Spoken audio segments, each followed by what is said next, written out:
प्रथम तहलका न्यूज। बीते दिनों हरियाणा में 10वीं और 12वीं के बोर्ड एग्जाम के रिजल्ट घोषित किए गए, जिनमें स्टूडेंट्स का प्रदर्शन काफी बेहतर रहा। हालांकि इस दफे दोनों ही कक्षाओं के रिजल्ट में बेटियों का दबदबा रहा। बोर्ड एग्जाम के इस रिजल्ट से हरियाणा के शिक्षा मंत्री काफी खुश नजर आए। उन्होंने तो ये तक कह दिया कि बीते साल के मुकाबले इस साल रिजल्ट 10% तक बेहतर था। उन्होंने रिजल्ट के साथ साथ ऑनलाइन एजुकेशन नीति के बारे में भी बात की। इसके साथ ही उन्होंने ये भी कहा कि हरियाणा सरकार स्कूली बच्चों को टैब देने पर विचार कर सकती है। देखिए, सारी जितनी भी कुछ भी योजनाएं उन पर खर्च होता है।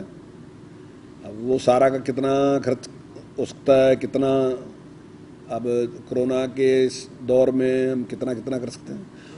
और अभी तक मैं समझता हूँ पूरे देश में कहीं किसी प्रदेश में ऐसा हुआ नहीं है अभी तक। लेकिन हम विचार करें देश पे कि किस तरीके से हम बच्चों को तक, जैसा कि एक समस्या सामने रहती है कि जो खासकर गवर्नमेंट स्कूल में बच्चे हैं उनके अभिभावक जो हैं वो इतने संपन्न नहीं हैं कि वो इस प्रकार के साधन मुहैया करा सके बच्चों को। तो उसके बारे में हमारा विचार अभी चल रहा है और देखते हैं। अब तो ये ठीक है, अगर कोरोना का ये दौर सा समाप्त हो तो स्कूल ही शुरू करें, पर अगर नहीं होता तो फिर कुछ ना कुछ हम उसका इंतजाम करेंगे। कंवरपाल गुर्जर ने जहां शिक्षा नीति की बड़ाई की तो वहीं उन्होंने विपक्षियों को भी अपने निशाने पर लिया।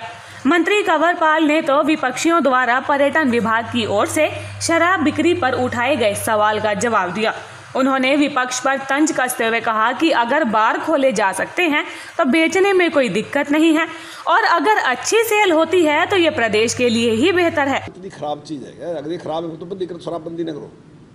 शराब तो बिकी नहीं प्रदेश में। अगर मैं बिजनेस कर रहा, ये विभाग जो है टूरिज्म, ये बिजनेस करता है और बिजनेस करने वाला अगर बिजनेस करने को, अपने बिजनेस को आगे बढ़ाना चाहता है। अब जैसे हमने होटल खोल रखा तो होटल को भी हमने ऐसे ही थोड़ा खोल रखा। अब तो पैसे लें होटल में भी, हम खाना खिलाएंगे पैसे लेंगे, ठहरोगे आप तब भी पैसे लेंगे। वो सीधा साफ एक बिजनेस है टूरिज्म। हरियाणा टूरिज्म सीधा बिजनेस है। अगर हम पेट्रोल पंप चला रहे वो भी इसलिए चला रहे कि हमें आमदनी होगी। और अगर हमारी जगह एक अच्छी जगह है और वहाँ अच्छी सेल हो सकती है, अगर एक ऐसे पॉइंट लेके हम उस पर सेल कर, पहले वहाँ बार नहीं खोल रखे हमने, तो बार हमने तो नहीं खोला। हमारे से तो पहले किसी और ही की सरकारें थी और लगातार इतने लंबे टाइम से किसी और ही, तो बार उन्हीं के टाइम में खुले। तो अगर वहाँ बार खुल सकता है तो वहाँ एक बेचने में कौन सी दिक्कत है।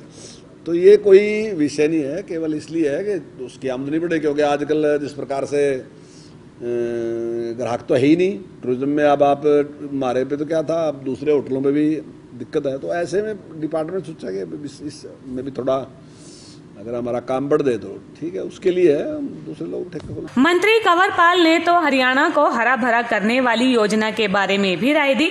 उन्होंने कहा कि हरियाणा के लगभग 1100 गांवों को हरा भरा करने की योजना है। इसके साथ ही प्रदेश में 1,25,00,000 पेड़ लगाने का भी टारगेट है। देखिए, उसमें बड़ी स्पीड से हम काम कर रहे हैं और 1100 गाँव हमने निश्चित किए थे अब की बार कि 1100 गाँव को हरा भरा गाँव करेंगे। और उसमें हमारा टारगेट था कि 1,25,00,000 वृक्ष हम लगाएंगे। हमारा टारगेट ये है कि ज़्यादा से ज़्यादा जो ग्रीनरी देने वाले पेड़ हैं, जो फल देने वाले पेड़ हैं, जिन पे पक्षी अपना घोंसला बना सकते हैं, ऐसे पेड़ को हम ज़्यादा महत्व देंगे। पेड़ तो सारे लगाएंगे हम, लेकिन उनको हम थोड़ा ज़्यादा महत्व देंगे कि वो पेड़ लगने चाहिए। मान लीजिए फलदार पेड़ भी है, अगर आप 1,000 पेड़ लगाएंगे, 2 फलदार भी लगाए तो काम चल सकता है, ऐसी कोई दिक्कत नहीं। पर अगर बिल्कुल नहीं लगाओगे तो फिर दिक्कत हो जाएगी। आप सड़क पे लगा रहे, आप 2-3 फरलांग के बाद भी 1-2 पेड़ लगा दोगे। ऐसे ही 2-3 फरलांग के बाद भी अगर आप 1-2 पेड़ ऐसा जिस पे घोंसले बढ़ सकें, जो अपना जैसे बरगद का पेड़ है, पिलखन का पेड़ है, नीम का पेड़ है और पिपल का पेड़ है, ऐसे बहुत से पेड़ हैं जो परंपरागत पेड़ हैं, जहाँ खाने के लिए भी कुछ ना कुछ है और घोंसला बनाने के लिए कुछ। तो हमारा है कि हम उसको भी इम्पोर्टेंस देंगे, ना कि केवल सफेदे और उसको दूसरे जो ऐसे पेड़ हैं उनको नहीं। आपको बता दें कि शिक्षा मंत्री कंवरपाल गुर्जर आज यानी बुधवार को चंडीगढ़ में थे, जहां उन्होंने एक प्रेस कॉन्फ्रेंस की। इस दौरान मंत्री ने जहां शिक्षा नीति और विकास कार्यों को लेकर बातें साझा की तो वहीं उन्होंने विपक्षियों को भी अपने निशाने पर लिया। प्रथम तहलका के लिए चंडीगढ़ से ब्यूरो रिपोर्ट।